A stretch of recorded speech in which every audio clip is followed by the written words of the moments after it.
अपने सपनों को कभी नहीं छोड़ें। एक बार की बात है, एक गरीब औरत थी जिसका नाम आयशा था। वह एक छोटे से गांव में अपने माता पिता और छोटे भाई बहनों के साथ रहती थी। उसके पिता एक किसान थे, लेकिन खेत बहुत उपजाऊ नहीं था और वे अक्सर किसी तरह का गुजारा करते थे। आयशा एक बुद्धिमान और जिज्ञासु लड़की थी। वह अपने आसपास की दुनिया के बारे में जानना पसंद करती थी। वह एक वैज्ञानिक बनने का सपना देखती थी, लेकिन वह जानती थी कि अपने परिवार की वित्तीय स्थिति के कारण उसे अपना लक्ष्य हासिल करना मुश्किल होगा। एक दिन आयशा के पिता बीमार पड़ गए। वह काम करने में असमर्थ थे और परिवार की आय और भी कम हो गई।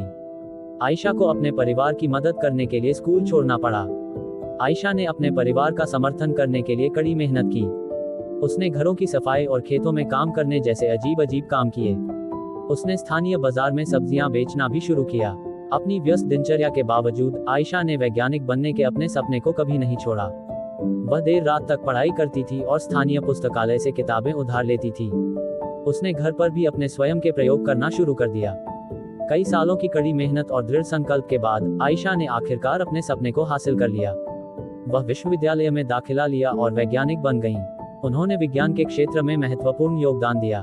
आयशा की कहानी हम सभी के लिए एक प्रेरणा है। ये दिखाता है कि अगर हम अपने दिमाग में रखते हैं और अपने सपनों को कभी नहीं छोड़ते हैं, तो कुछ भी संभव है। ये भी दिखाता है कि हमारे जुनून का पालन करना महत्वपूर्ण है, भले ही यह मुश्किल हो। इस तरह के वीडियो के लिए हमारे चैनल को सब्सक्राइब करें।